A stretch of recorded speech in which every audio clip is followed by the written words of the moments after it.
Ever since my husband replaced the wedding photo at the head of the bed with an oil painting done by his senior sister, I suddenly felt exhausted. When I presented the divorce agreement to him, he spoke with a cold face. "Don't I even have the right to change a painting? Divorcing me? You don't want that son you hold in the palm of your hand anymore?" I nodded. I didn't want any of it. After all, my precious son was just like his father, both placed another woman first. Ryan sat across from me, expressionlessly flipping through the divorce agreement I handed him. He didn't look carefully, just skimmed through it once and closed it. "Just because I changed a painting? You're divorcing me over such a trivial matter? Think carefully, I don't have time to play along with your fuss. You don't want custody of that son you hold in the palm of your hand?" I glanced at Kevin, who was clearly past his bedtime but still sitting on the sofa watching TV, and replied, "I don't want it." Ryan signed the divorce agreement indifferently, looking at me faintly as if I were being unreasonable. This afternoon, as usual, I prepared dinner at home, sweet and sour pork ribs, the favorite of both father and son. Watching the clock hands tick by on the wall, there was still no movement at the door. I called Ryan. It rang for 2 seconds before showing the other party was busy. Clearly, he had rejected the call. Finally, past 10 o'clock, the father and son carefully carried a well-packaged painting back home. This was the third time the food had been reheated. But they tacitly ignored the dishes on the table and hurried to the bedroom. I walked to the door and saw Ryan preparing to take down the wedding photo hanging at the head of the bed. "Why suddenly change it?" I asked. Ryan didn't stop his actions and retorted, "Don't I even have the right to change a painting?" Kevin stood beside him, tiptoeing to hand the painting to Ryan with effort. He curved his eyes and smiled sweetly. "Dad, when can we go eat burgers with Aunt Vivian again?"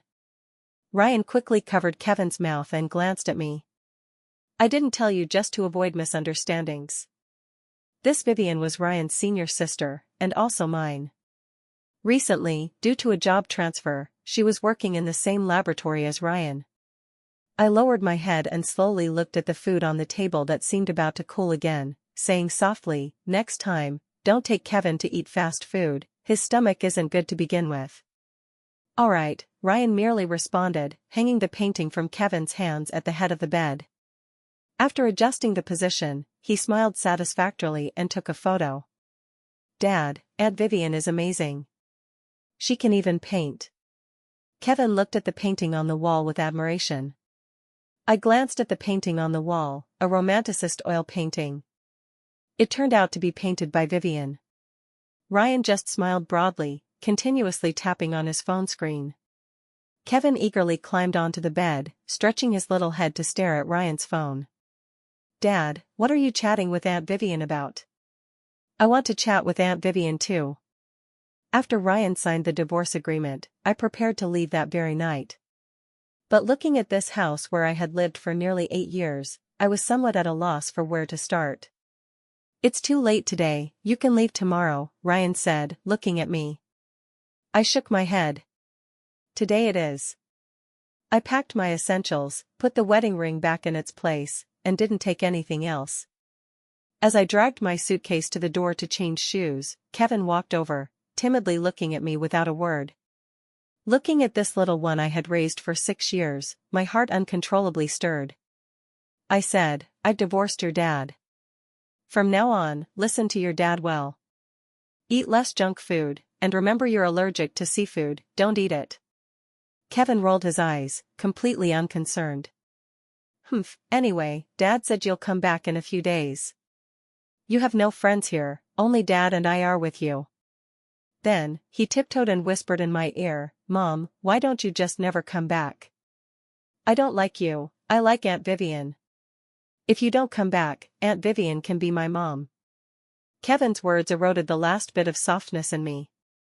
They say children's words are innocent, but only such children speak without mincing words, expressing their truest thoughts.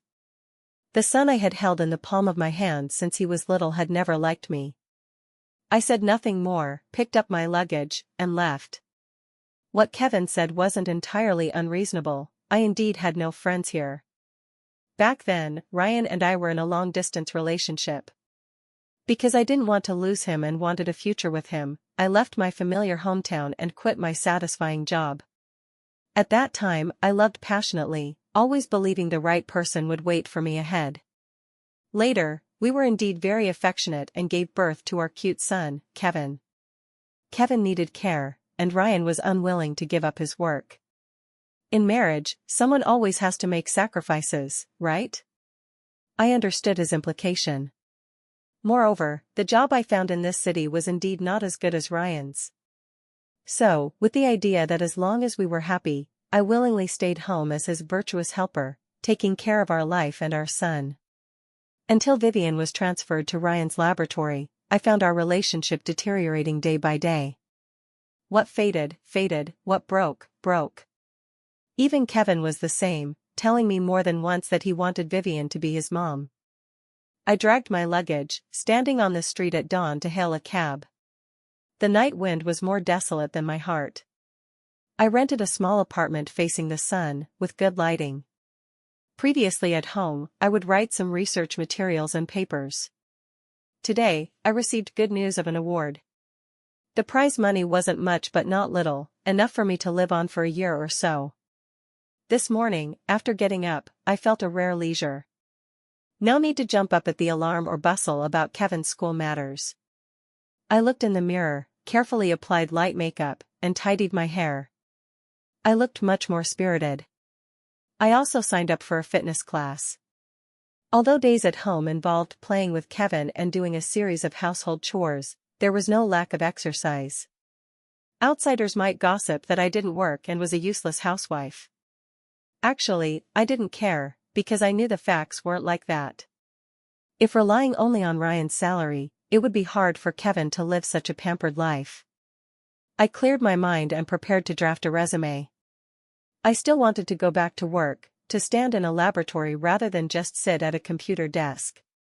In the afternoon, I went to eat my favorite hot pot. Because I catered to the father and son's tastes, our home cooking rarely included spice. Now, eating the red-hot pot felt somewhat addictive. This also gradually changed my lifestyle habits. In the evening, I received a call from Ryan. His voice was as usual, neither salty nor bland. "I'm calling to ask, there's a sealed box of your things here. I haven't opened it. Give me an address, and I'll mail it to you." I thought for a moment and said, "You can look, it's just some useless little things I kept from before. I don't need them, throw them away." Ryan on the other end hesitated. "Right, in the future, if you find my things, just throw them all away, no need to bother calling again." After saying that, I hung up. That box contained little things from when Ryan and I were together, like notes, gifts he gave me, and such. At the time, I couldn't bear to throw them away, so I kept them all. Now, they should just be a pile of junk. After the interview, I successfully joined a research company that was willing to provide me with a laboratory for research. After work in the afternoon, I went to the supermarket to buy groceries. At home, I always racked my brain to vary the dishes for them, catering to their tastes. Now, I should cater to my own stomach as well. Just as I was pushing the shopping cart, the phone rang. It was Kevin's school teacher. "Kevin's mom, I wanted to ask if you forgot to pick up the child today. All the other kids have been picked up, only Kevin is left here." I glanced at the time, it had been an hour since Kevin's school let out.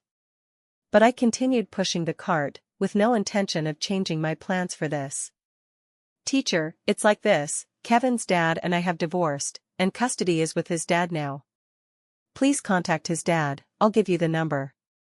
"Ah, so that's it. Because usually it's you who comes, and little Kevin told me to call you, so sorry to bother you." The teacher sounded apologetic. I was about to say it was fine and hang up when Kevin took the teacher's phone and said to me, "Mom, you're so stingy. Dad is very busy with work, you have nothing to do, can't you come pick me up?" Humph, if it were Aunt Vivian, she would definitely come pick me up.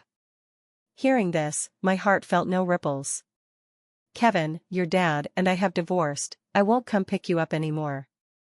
If no one picks you up in the future, tell the teacher to call your dad, or if you want, call your Aunt Vivian."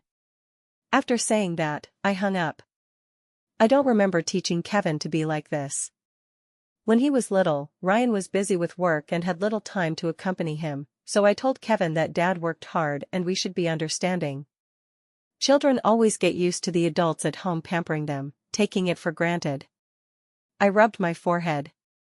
Forget it, let him be. But my phone didn't stop for a moment. After dinner in the evening, Ryan called again. Laura, Kevin's stomach issue flared up again. I've searched the whole house and can't find his medicine, where did you put it? I suppressed my anger and calmly said, in the cabinet under the TV. Oh, found it. Also, Kevin's teacher called you today, right? I was a bit busy this afternoon and went late, did it disturb you? I didn't know what Ryan wanted to say, it seemed like he was making small talk. It did disturb me, so can you please not call me anymore in the future? In the past, when I called, he would reject it and never called me. Yet in these short few days, calls came one after another. I changed my SIM card, and during this period, Ryan didn't call again. I immersed myself in the laboratory, often staying the whole day. Here, I could feel my most original passion, as if returning to university days. Previously, I was also a student who loved research and experiments. But at some point, my dreams and original aspirations were absorbed by life, willingly abandoned by me. The director came to the lab to tell me a project needed handover. I took off my gloves and walked out of the lab, finding familiar figures in the reception room. Ryan, with Kevin beside him. Through the glass, Ryan was awkwardly explaining to the director why he brought the child. I entered the reception room, and Ryan inadvertently frowned. Dad. Kevin tugged at Ryan's hem, murmuring softly. Oh, this is the person in charge of our project, she'll handle the handover. The director pointed to me and introduced. I smiled slightly. Director, no need to introduce, this is my ex-husband. Leave it to me here, you go ahead and be busy. The director smiled awkwardly and left the reception room. I looked at the materials and said, logically, your team should have one more person. Just as I said it, there was a knock at the door. Vivian walked in. Sorry, I'm late. Vivian sat beside Ryan and his son. Kevin, I bought you cola and candy. She took out the snacks and handed them to Kevin. Kevin's eyes lit up. He hugged Vivian tightly and kissed her cheek sweetly. Thank you, Aunt Vivian. Perhaps because I usually only let Kevin eat these candies occasionally, he held the snacks but subconsciously looked at me. I averted my gaze, with no intention of reminding him as before that he couldn't eat too many candies. Laura, long time no see, you've joined here? After giving Kevin the snacks, Vivian said to me. I nodded, with no intention of exchanging pleasantries. Let's get straight to the point. During the handover, Ryan seemed always distracted, occasionally zoning out or not hearing my words clearly. But fortunately, it finally ended. After completing the work handover, I plunged back into the laboratory. Until 7 in the evening, I left the lab but found the reception room lights still on. Dad, why is Mom dressed like you today? Does she also do those researches? Kevin sat beside Ryan, asking doubtfully. Yes, your mom is just like Dad, a researcher. Just that I gave up my career for them. It was all in the past, mentioning it repeatedly was pointless. I knocked on the glass. Ryan and Kevin both looked up at me. I gestured that they should leave. In the elevator, Ryan said, I didn't let Kevin eat too many candies, because you always said to avoid cavities. It was like reporting to me. I didn't speak, staring ahead. In the past, when I instructed Kevin to eat less sugar, Ryan would just say casually, what's the big deal? Vivian always loved buying him snacks. When I took some away, Kevin would angrily pout and hit my arm, yelling, I hate Mom. Now, whether his teeth rot or not is none of my business. You still chose this career, I thought you didn't like it anymore, Ryan continued. I sighed, what makes you think I don't like it? My passion for this career is no less than yours. It's just that back then, compared to my career, I loved you more, loved this family more. The elevator arrived, and we walked out the company door, only to find it was pouring rain outside. Ryan took out an umbrella from his bag. Only one umbrella, the rain is too heavy. How about we squeeze together, and you hold Kevin?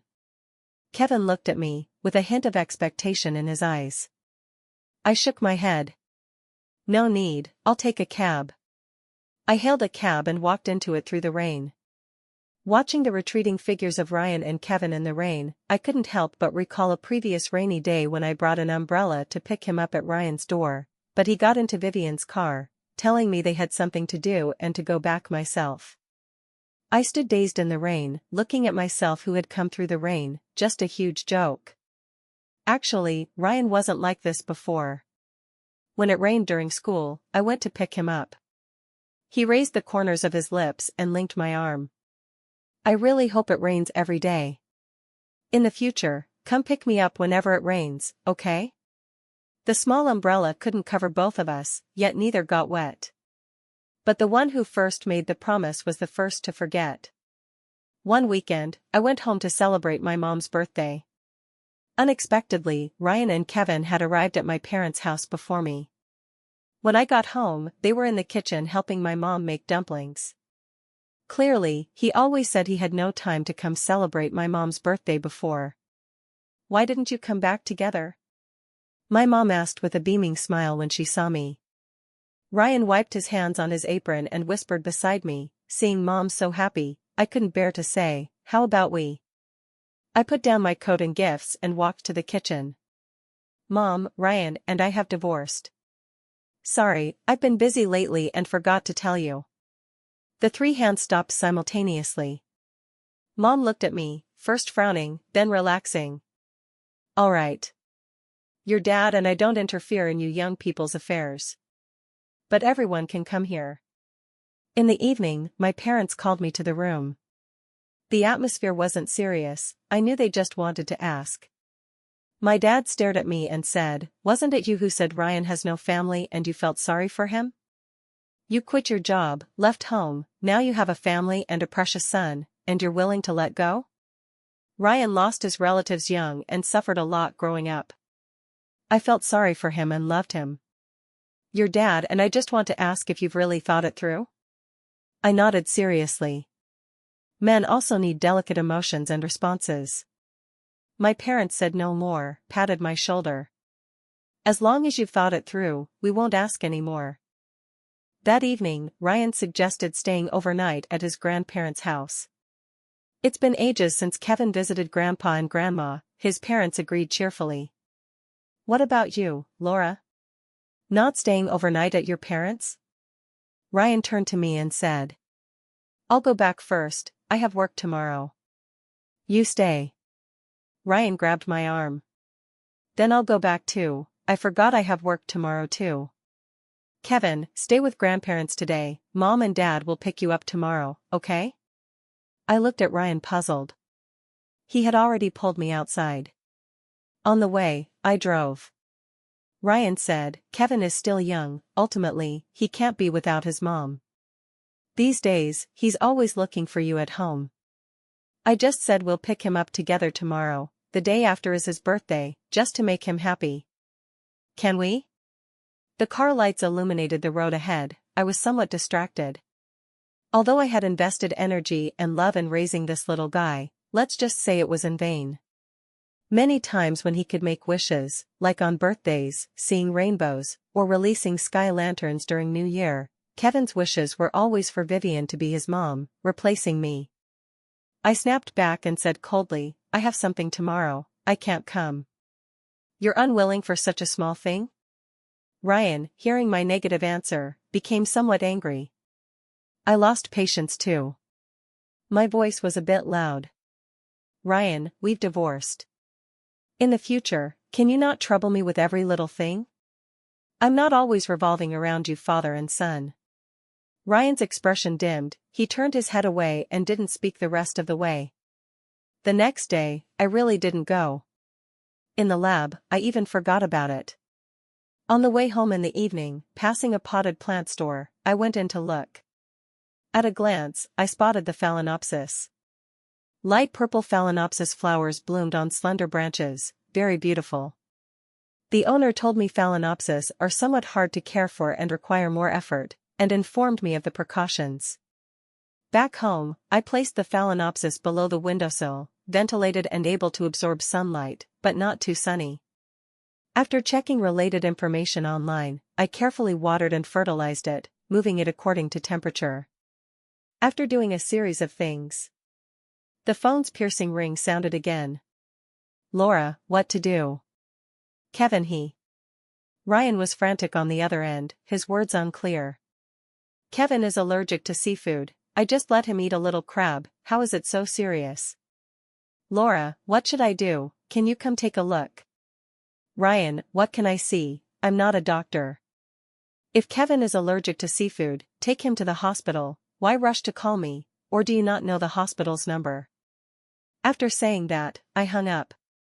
Soon after, I had just left the company when Kevin ran up to me alone, still in hospital clothes. He must have run out from the hospital. Due to the seafood allergy, he was uncomfortable and had lost a lot of weight. His little hand tugged at my hem. Mom, did you really divorce Dad? Why didn't you come see me when I'm sick? Mom, hug me. I'm uncomfortable. He stretched out his hands asking for a hug. My heart spasmed. The hands in my pockets trembled slightly. But I just took out my phone and dialed the hospital. If you're uncomfortable, go to the hospital.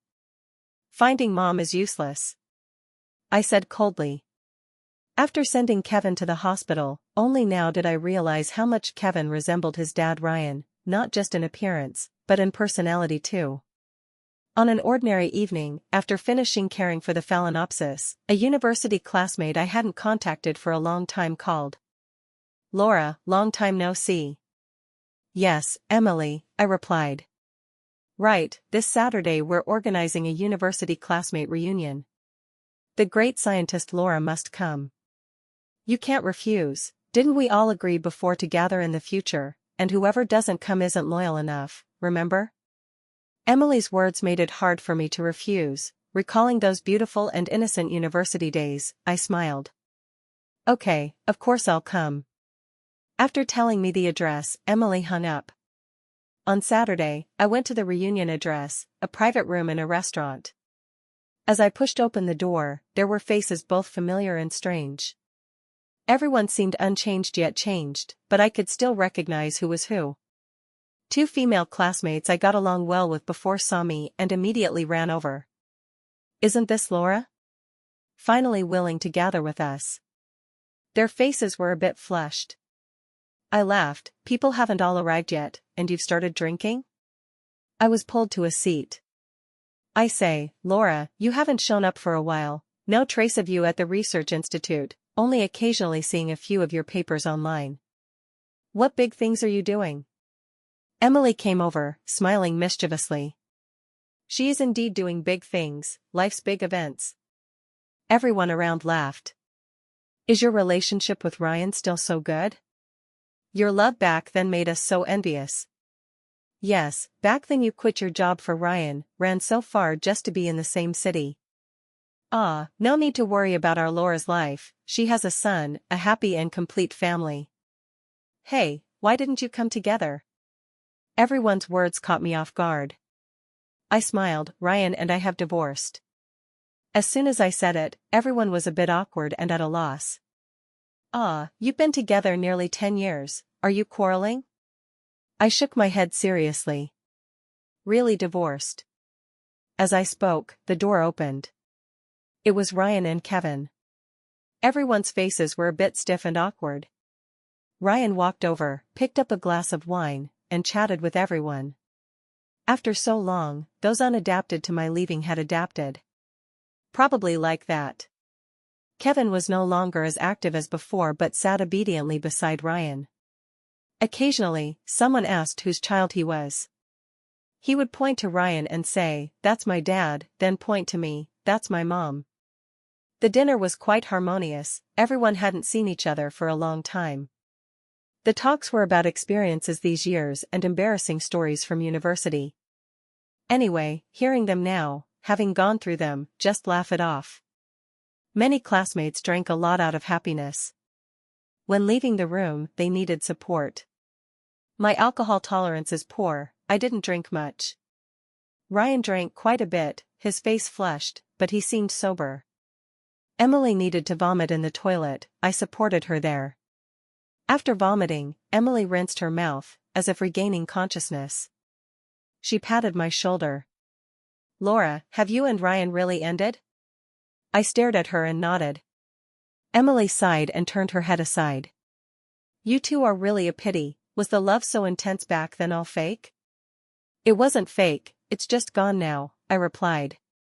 Emily's face was full of sincerity. "Laura, you're over 30 now. Can't some things be let go for the sake of the past? Now the sun is so big, are you really willing?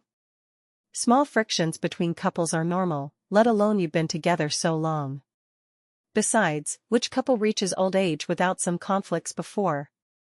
I was about to speak when Emily continued. "I'll tell you secretly, actually, today's reunion was organized by Ryan, and he said to make sure to notify you." "What does that mean?" "He still has you in his heart, apologizing to you." Seeing Emily seemed to have finished. I said, "The couples you mentioned who reach old age are certainly not easy. But you're a woman too, I also need emotional responses, not just one-sided giving. I'm really tired. Ryan and I really have no possibility." Emily nodded and didn't continue. "Laura, you're really courageous. At 20, loving boldly, giving up everything, now at 30, able to let go and be yourself." I also patted Emily's shoulder and walked out of the toilet with her. Most people had left. Ryan and Kevin were still standing outside. Emily walked over, shook her head at Ryan, said something, and left. Ryan turned his head, his eyes a bit red. His whole face, unsure if from alcohol or the wind. "Mom, send us back, Dad is drunk." Kevin tugged at my hem and said, "I'll call a car for you." I was taking out my phone. Ryan choked and roared my name. "Laura." I met his gaze. The cold wind blew his hair somewhat messily. "Either you send us back today, or I'll call Vivian to pick up me and Kevin." He slid his phone to Vivian's contact page for me to see. "Mom, you send us, I don't want Aunt Vivian to send us." Kevin burst into tears, hugging my leg. I looked at them, withdrew my gaze, and stared ahead. "As you please." Ryan staggered in place as if in disbelief, smiled lightly, and dialed Vivian's number. Soon, Vivian arrived. Ryan got into Vivian's car. Kevin still hugged my leg crying, calling me, his throat almost hoarse. "Go," I said. "I'm not going, I want Mom." Kevin cried even louder. Ryan opened the window, sternly saying, "Kevin, get in the car." Kevin continued sobbing, reluctantly looking at me, then got into Vivian's car.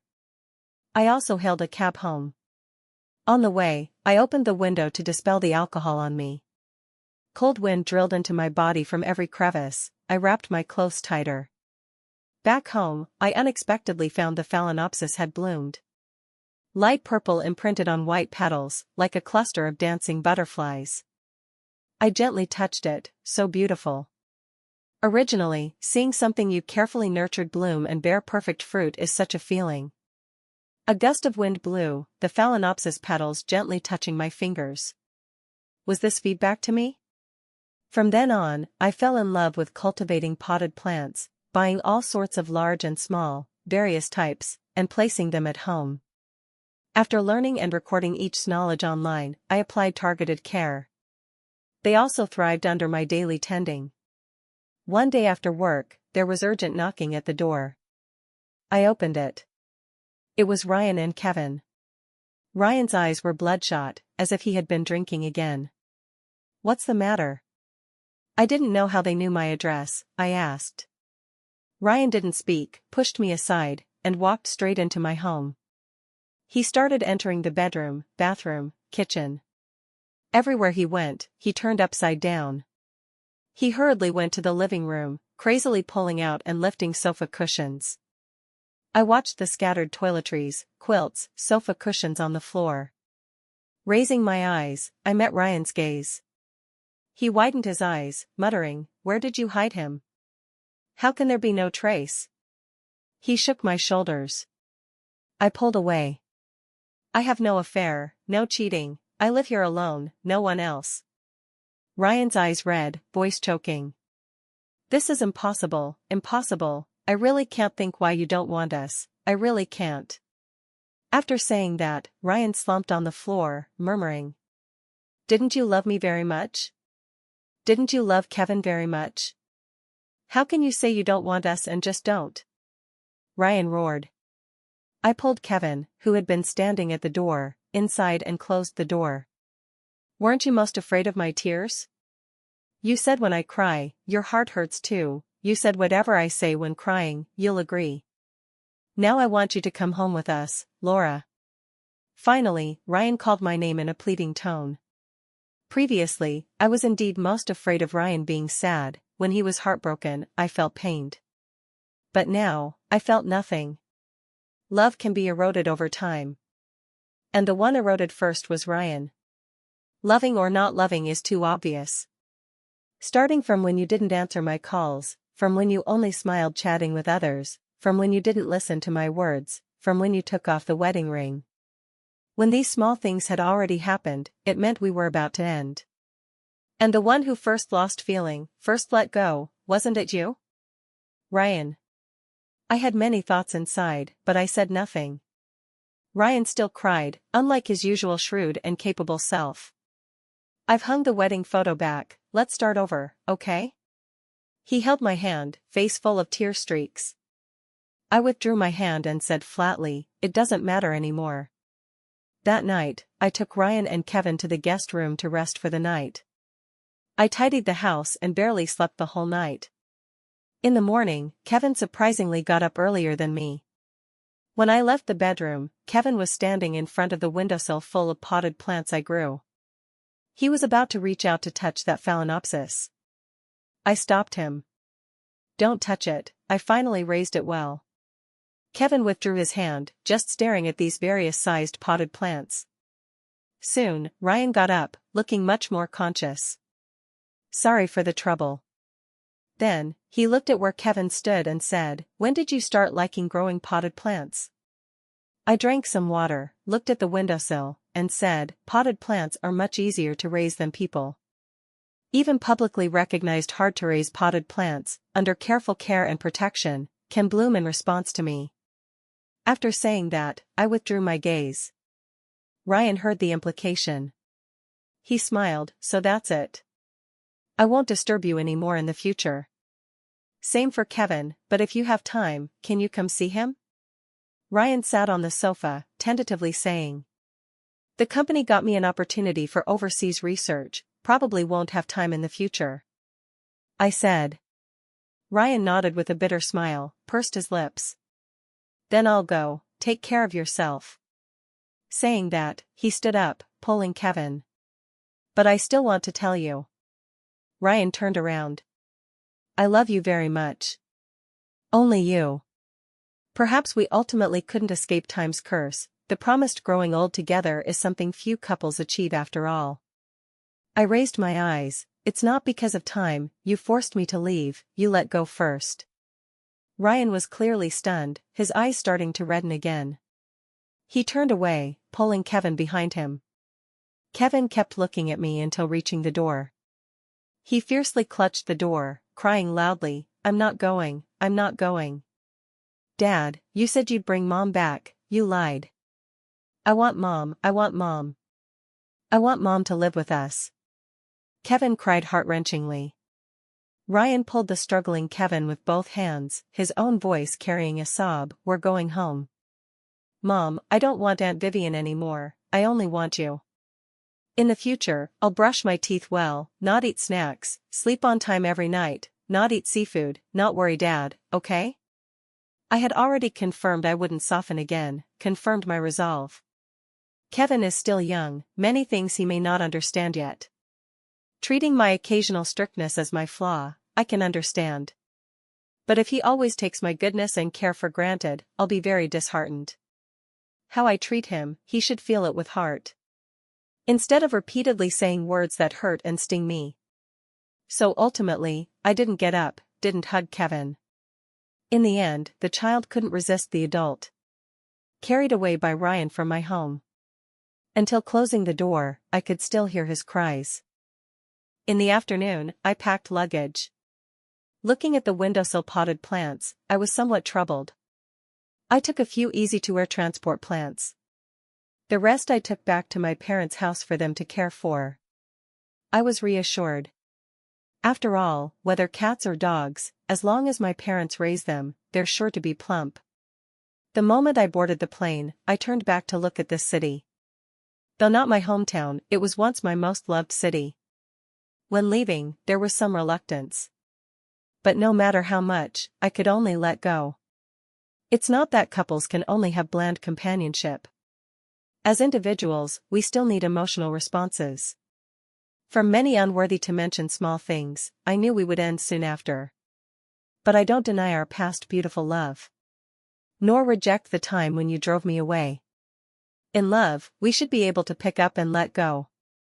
And children easily imitate one parent's attitude toward the other. If you love him, your child loves him. When everything is irretrievable, talking about the past is ultimately empty.